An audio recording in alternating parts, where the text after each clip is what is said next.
kulanti wacan daawadayaal dhammaantiin meel kastoo aad joogtaan waa sabti ay taariikhdu ku beegan tahay 1 bisha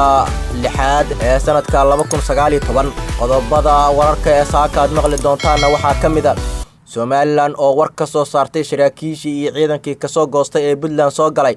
dagaal culus oo xalay ka dhacay degmada Bardaale ee gobolka Baay dilal kala duwan oo ka dhacay magaalooyinka Muqdisho Afgooye iyo Gaalkacyo iyo meyd la diiday in la duugo tan iyo inta uu wiilkiisa madaxweyne ka noqonayo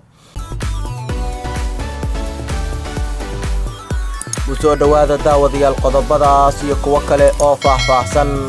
Somaliland ayaa waxay war ka soo saartay ciidamadii ka soo goostay ee dhanka Puntland soo galay Cabdiqani Maxamuud Caateeye Fariid wasiirka gaashaandhigga ee Somaliland ayaa markii u horeysay waxa uu si kulul uga hadlay go'aankii saraakiisha ciidanka Somaliland ee gobolka Sanaag ay uga baxeen gobolkaas isla markaana ay ugu biireen dhanka Puntland wasiirka gaashaandhigga ee Somaliland ayaa sheegay in ciidankii iyo saraakiishii ka goostay Somaliland ay noqdeen kuwo khiyaano noolayaal ah isla markaana waxa uu tilmaamay inay qaran dumis yihiin sidoo kale wasiirka waxa uu digniin u diray ciidanka iyo saraakiisha Somaliland ee goostay waxa uu sheegay inay tallaabo cad ka qaadi doonaan isla markaana ay gacanta ku soo dhigi doonaan taliyaasha Somaliland ugu magacaawna gobolka Sanaag ayaa Somaliland ka baxay kadib markii ay diideen amar uu siiyay taliyaha ciidanka ee Somaliland General Nur Ismaaciil Taani oo ku amriyay inay weerar ku qaadaan magaalada Badhan ee gobolka Sanaag waxaana saraakiishaas ay hogaaminayeen ciidamo ku dhow 100 askari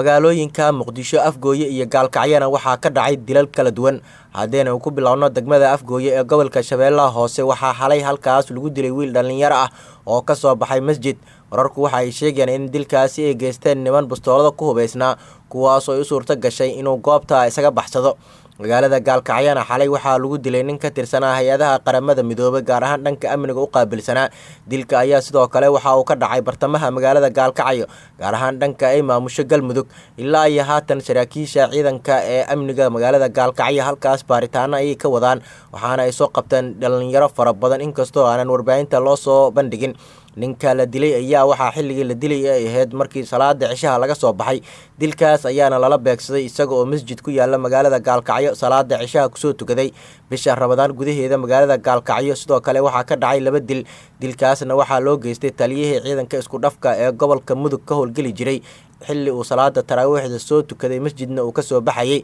magaalada Muqdisho hadeena eegnana shalay duhurkii magaalada Muqdisho gaar ahaan degmada Hodan waxaa lagu dilay wiil dhalinyaro ah oo lagu magacaabi jiray Cabdalla Maaxi wiilkaas ayaa dilka waxaa loogu geystay degmada Hodan gaar ahaan xaafadda KBB ee magaalada Muqdisho Cabdalla Maaxi ayaa markii la dilayay waxa uu ka soo baxay masjid oo ku soo tukaday salaada Jimcaha dabley bastoolada ku hubeysneed ayaa dilkaas goobta ka geysatay iyaga oo baxsaday waxaana halkaasi gaaray ciidamo ka tirsan kuwa booliiska ee gobolka Banaadir oo meesha ka soo qaaday meydka wiilkaasi dhalinyarada ah Allahu naxariistay Cabdalla Maaxi ayaa waxa uu kamid ahaa dhalinyarada ku nool degmada Afgooye balse maalmihii dambe Muqdisho waxa uu joogay waxbarasho waxaana ilaa iyo haatan aan la ogeyn cidda dilkiisa ka dambeysatay ee sababsatay ma jirto cid sheegatay mas'uuliyadda dilalkan ka dhacay magaalooyinka Muqdisho Afgooye iyo sidoo kale Gaalkacyo balse maleeshiyaadka Al-Shabaab ayaa iyagu inta badan dilalkaas sheegta magaalada Muqdisho ee caasimadda Soomaaliya waxa inta badan ka dhacay dilal ay geystaan askar ka tirsan ciidanka dawladda iyo sidoo kale kooxo hubeysan oo ka tirsan ururka Al-Shabaab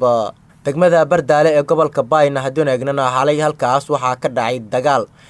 wararka naga soo gaaraya magaalada Bardaale ayaa sheegay in halkaas uu ka dhacay dagaal xoogan kadib markii maleeshiyaadka Al-Shabaab ay isku dayeen inay degmadaasi weeraraan dagaalka ayaa xalay saqdi dhexe bilowday waxaana intiisa badan ka dhacay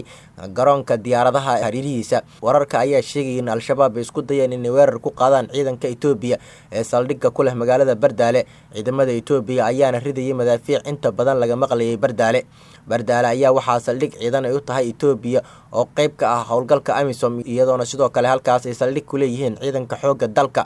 ilaa iyo haatan ma cadda khasaaraha rasmiga ah ee dagaalkaasi ka dhashay balse gudoomiyaha magaalada Bardaale oo la hadlay VOA-da ayaa waxa uu sheegay in Al-Shabaab isku dayaan inay magaalada soo weeraraan lagana hortagay waxa uu sheegay inuusan wax khasaaraha soo gaarin ciidanka AMISOM iyo kuwa dawladda Soomaaliya ee halkaas ku sugan iyaga oo doonaya ayuu yiri gudoomiyaha Bardaale inay dadka shacabka dhibaateeyaan Soomaali laga soo qaaday Yemenna waxaa laga soo dajiyay dekada Berbera qaramada midoobay ayaa sheegtay in ku dhawaad 4,300 oo Soomaali qaxooti ah dalka Yemen dib uga soo celisay tan iyo sanadka markuu ahaa 2017. barnaamijka ay fududeyso hay'adda qaramada midoobay u qaabilsan qaxootiga UNHCR oo kaashanaysa hay'adaha ka shaqeeya bini'aadanimada. mas-uuliyiinta Yemen iyo kuwa dowladda Soomaaliya ayaa dib u soo celiyay qaxooti ku go'doonsanaa Yemen kuwaas oo gaaraya 4,030 oo Soomaali ah tan iyo sanadkii 2017. waxaa ugu dambeeyay oo dalkaasi laga soo celiyay sida UNHCR ay sheegtay 125 qof oo isugu jiray dumar, rag iyo caruur, kuwaas oo doonidii siday ay ku soo xiratay magaalada Berbera maalinimadii Arbacada. doontaas ayaana dekedda Berbera dadkaasi la soo celiyay ayaa qaramada midoobay waxa ay sheegtay inay ahaayeen Soomaali ku dhalatay Yemen iyo kuwa waalidiintooda ay halkaas qaxooti ahaan u geeyeen iyaga oo ka rajo qabay inay nabadgelyo ka helaan si ay uga baaqsadaan dagaaladii Soomaaliya ka dhacayay markii ay dowladdu burburtay kadib. Yemen ayaa hadda lagu tilmaamaa meesha mushkiladda ugu badan oo xaalad bini'aadanimo ay ka jirto, iyadoona halkaas ay ka dhacaan colaado saameeyay dadka rayidka ah. qaxootiga Soomaaliyeed ayaa 90% ka ah qaxootiga Yemen ku nool, waxaana qaxootiga Yemen ay tiradoodu gaaraysaa 2,500 oo qof. dhaqdhaqaaqa qaxootiga Soomaalida iyo Yemeniyiinta oo soo bilowday sanadkii 1980-yadii waxa ay socdeen tan iyo markii dowladdii dhexe ee Soomaaliya ay burburtay iyaga oo sii xoogaystay, iyadoo dad badan oo ka cararayay colaadii iyo rabshadihii ka jiray Soomaaliyana ay si fudud ku galeen gudaha Yemen. colaadda ka jirta Yemen awgeed ayaa qaxooti badan oo Yemen ku noolaa ay u suurta gashay in dib looga soo celiyo dalkaas si aysan saameyn colaadda halkaas ka dhacda ugu yeelan. ilaa iyo 33 jeer ayaa qaxooti Soomaali ah safarro looga soo daabulay Yemen sida UNHCR ay sheegtay laga soo bilaabo sanadkii 2017. waxaa kaloo dadka la soo celiyay gacan wanaagsan ka geystay qaramada midoobay hay'adeeda u qaabilsan dhanka socdaalka ee IOM-ta lagu magacaabo. akhbaaraadka caalamkana waxaa ka mid ah nin ayaa la aasi waayay ilaa iyo wiilkiisa uu madaxweyne ka noqdo. muddo 2 sano ah ayaa dib loo dhigay meydka aabbaha madaxweynaha Congo oo ugu dambeyntii lagu aasay meeshii uu ka soo jeeday. Ntane Tshisekedi oo ahaa mucaarad rugcada ah jirana da'da 84 sano ayaa ku geeriyooday Belgiumka bishii Febraayo sanadkii 2017, balse meydkiisa ayaa lagu hakiyay Brussels iyada oo lagu sheegay inuu xumaa xiriirka kala dhexeeya madaxweynihii hore ee Joseph Kabila, balse taas ayaa dhamaatay markii wiilkiisa lagu magacaabo Felix uu xilkaasi qabtay madaxweynena uu dalkaasi ka noqday. qaar ka mid ah taageerayaashiisa ayaa buux dhaafiyay garoonka diyaaradaha xilli diyaaradii meydkaasi ay ka degtay dalkaasi Congo. olole ka dhan ah sidii Tshisekedi meydkiisa lagu keeni lahaa magaalada uu ka soo jeedo ayaa la kulmay carqalado fara badan. marka loo eego taageerayaashiisa Tshisekedi waxa ay u muuqdeen kuwo guul weyn gaaray iyagoo aaminsana inuu yahay halyey qaran. sarkaal ka tirsan dowladda ayaa wakaaladda wararka ee AFP u sheegay in horey loo hakiyay diyaaradii lagu keeni lahaa meydkiisa. maalintii Khamiista ahayd ayaa waxaa diyaaradda lagu siday meydkiisa ay ka soo degtay garoonka diyaaradaha ee lagu magacaabo Kinshasa, iyadoona ay ku sugnaayeen wafdi uu hogaaminayo madaxweynaha uu aabbaha u yahay ee Felix Tshisekedi. dowladda Mareykankana waxa ay ku dhawaaqday inay cunaqabateyn dheeri ah ku ragi doonto Canada.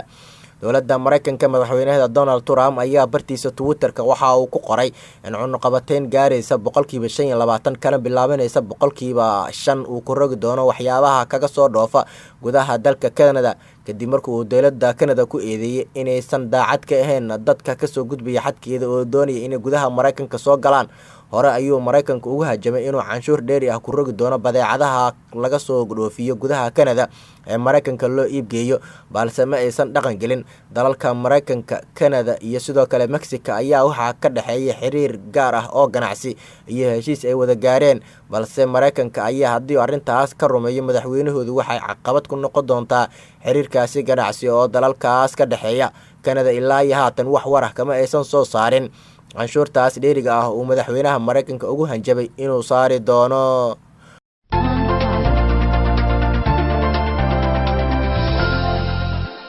guud ahaan saaxiibayaal warkeena intaas ayaynu ku soo gabagabeynaynaa. fadlan haddii aad channelkeena ku cusub tahay subscribe inoo saar gambaleelkana taabo si aad u noqoto qofka ugu horeeya ee wararkeena iyo warbixinadeena ay soo gaaraan. mahadsanid.